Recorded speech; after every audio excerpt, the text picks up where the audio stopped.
ਆਪਾਂ ਜਿਹੜੇ ਮੁਲਕ 'ਚ ਆਏ ਆ ਉੱਥੇ ਵੀ ਜਿਹੜੇ ਬੁੜੇ ਜਿੰਨੇ ਪੋਲੀਟੀਸ਼ੀਅਨ ਆ ਉਹ ਇੱਕ ਵਾਰੀ ਜੀ ਪੋਲਿਟਿਕਸ 'ਚ ਵੜ ਜਾਣ, ਫਿਰ ਜਦ ਤੱਕ ਜਿੱਦਾਂ ਮਰਦੇ ਨਹੀਂ ਨਾ ਜੀ ਤਦ ਤੱਕ ਹਟਦੇ ਨਹੀਂ ਹੈ।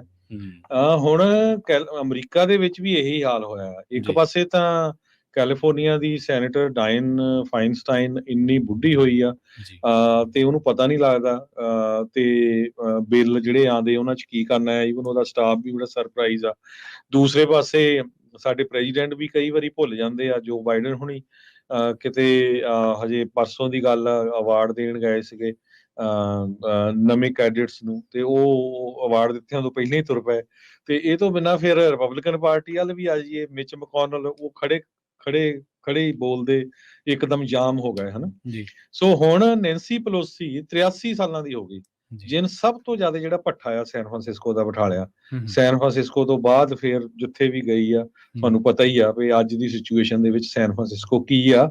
ਇਹ ਉਹ ਡਿਸਟ੍ਰਿਕਟ ਆ ਜਿਸ ਨੂੰ ਨੈਂਸੀ ਪਲੋਸੀ ਜੋ ਰਿਪਰੈਜ਼ੈਂਟ ਕਰਦੀ ਆ, ਜੀ ਸਾਬਕਾ ਸਪੀਕਰ ਆ US house of representative the.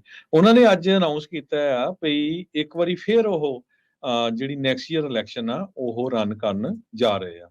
Nancy ਪਲੋਸੀ 1983 ਸਾਲਾਂ ਦੀ ਹੋ ਚੁੱਕੀ ਆ। 1987 ਚ ਪਹਿਲੀ ਵਾਰੀ ਕਾਂਗਰਸ ਨੂੰ ਜਿਹੜੀ ਇਲੈਕਟ ਹੋਈ ਸੀ, ਤੇ ਸਪੀਕਰ ਰਹੀ ਆ 2007 ਤੋਂ 2011, 2019 ਤੋਂ 2023 ਤੱਕ। ਲਗਭਗ 2 ਦਹਾਕੇ ਡੈਮੋਕ੍ਰੈਟਿਕ ਪਾਰਟੀ ਨੂੰ, ਡੈਮੋਕ੍ਰੈਟਿਕ ਹਾਊਸ ਨੂੰ ਉਸਨੇ ਲੀਡ ਕੀਤਾ ਹੈਗਾ ਆ।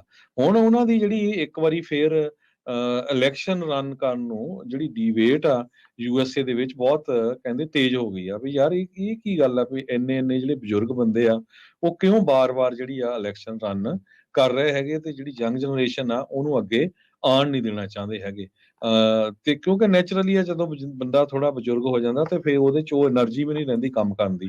ਆਫ ਕੋਰਸ ਉਹਨੇ ਨੈਂਸੀ ਪਲੋਸੀ ਨੇ ਬਹੁਤ ਚੰਗੇ ਕੰਮ ਵੀ ਕੀਤੇ ਹੋਊਗੇ, ਕਿਉਂਕਿ ਉਹਨਾਂ ਨੇ ਪ੍ਰੈਜ਼ੀਡੈਂਟ ਬਰਾਕ ਓਬਾਮਾ ਉਹਨਾਂ ਦੇ ਸਮੇਂ ਦੇ ਦੌਰਾਨ ਜਿਹੜਾ ਇੱਕ ਬਹੁਤ ਹੀ ਹਿਸਟੋਰਿਕ ਹੈਲਥ ਕੇਅਰ ਦਾ ਲੈਜਿਸਲੇਸ਼ਨ, ਜਿਸ ਨੂੰ ਆਪਾਂ ਕੈਲੀਫੋਰਨੀਆ ਚ ਕਵਰਡ ਕੈਲੀਫੋਰਨੀਆ ਕਹਿ ਦਿੰਦੇ ਆ, ਓਬਾਮਾ ਕੇਅਰ ਕਹਿ ਦਿੰਦੇ ਆ, ਉਹ ਉਸ ਨੂੰ ਪਾਸ ਕਰਨ ਦੇ ਵਿੱਚ ਵੱਡੀ ਹੈਲਪ ਕੀਤੀ ਸੀਗੀ। ਤੇ ਪ੍ਰੈਜ਼ੀਡੈਂਟ ਡੋਨਾਲਡ ਟਰੰਪ ਉਹਨਾਂ ਦੇ ਸਮੇਂ ਤੇ ਬਹੁਤ ਜ਼ਿਆਦਾ ਜਿਹੜਾ ਚੈਲੰਜ ਉਹਨਾਂ ਦੇ ਜਿਹੜਾ ਟੈਨਿਓਰ ਸੀ ਉਹਨਾਂ ਨੂੰ ਦਿੰਦੇ ਰਹੇ।